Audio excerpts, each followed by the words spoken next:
All right, welcome back to the interview room. We're here with Olin Browne Jr. So you went through both stages of qualifying to get here. How much of a grind is that? And then at the end of it all, how rewarding is it to have made it through? It's very rewarding.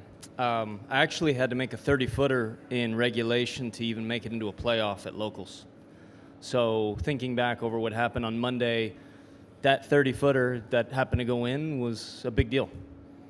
And have you seen the course yet? And if so, yeah. What are your thoughts? Been here a few days. Course is spectacular.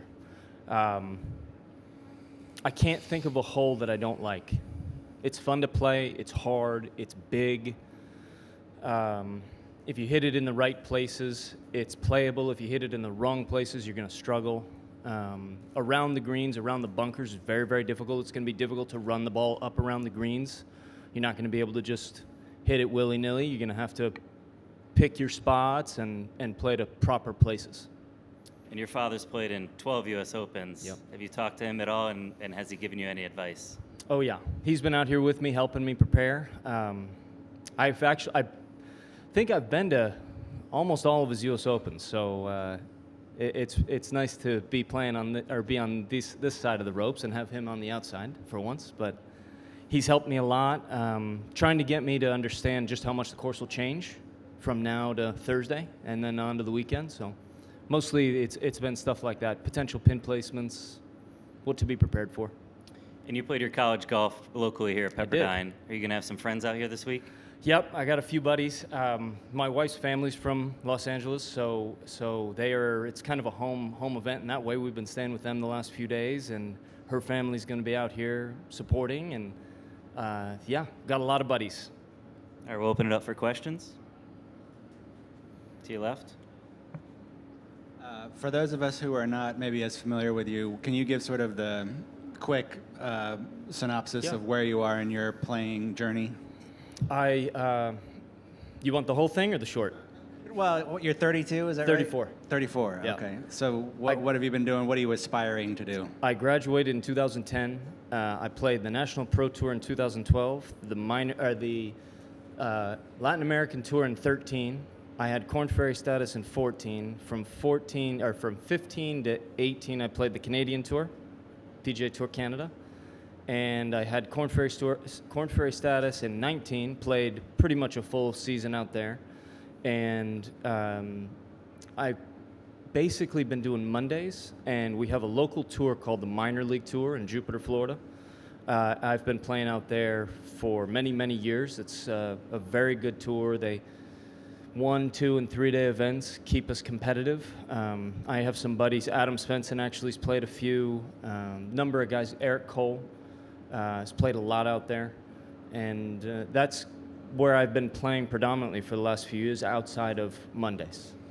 Played one Korn Ferry event this year in the Bahamas at the Abaco. What does it do for you when you see Adam Svensson, for example, who, players who you've played against, players who you've beat in the past? Like, what does it do for you when you see them succeeding at the highest level? What does it do for your self-belief? Well, Adam specifically is great because he and I spend a good amount of time together, practicing and playing. We play a lot, and he's been very, very helpful. If I ever have any questions, he is enthusiastic to help. And having people like that to play with and learn from, really can't get any better than that. Over to your right. Oh, hi, Olin. Could you tell us a little bit about your game, how it's evolved since you turned pro, and where is it at now? And what are your strengths, and what clubs do you feel like you're going to have to rely on this weekend?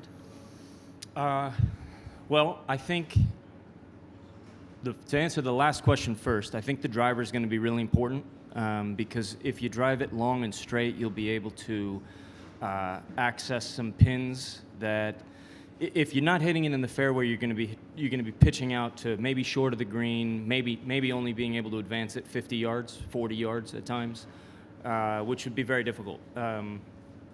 As far as my game, I hit it very crooked when I first got out of school, and I've spent most of my time trying to figure out how to control my ball better. And the older I've gotten, the more I've recognized how important control is. Power's great, but keeping it between the lines is often more important. You want to have a nice balance between the two. I think this course is going to be a lot of wedges and a lot of long irons, and not a lot of in between. I don't think you're going to see a lot of short irons. It's either you're going to have some kind of an awkward wedge distance, or you're going to have a 4 or 5 iron, maybe a 6 iron into the greens. Thank you very much. Back to your left. Olin, what makes you keep signing up for U.S. Open qualifying year after year? Well, it's a good question. It's really fun. It's really fun to compete, and it's really fun to have the opportunity to come play the biggest tournament in American golf. I mean, I think this is the Super Bowl of golf. It's awesome, and it's awesome that they allow people like me the opportunity to play 2 qualifiers to get here. That means a lot to me. It gives you a little bit of hope every year that you'll be able to come and play on such a great venue like this. So yeah, that's why I keep doing it.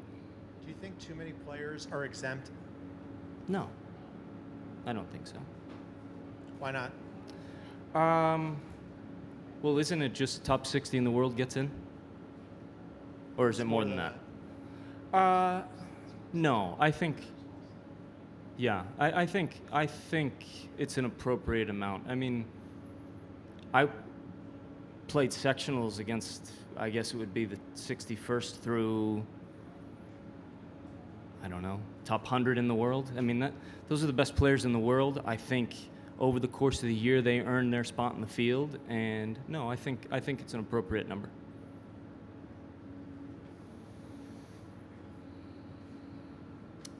Hi. Hi.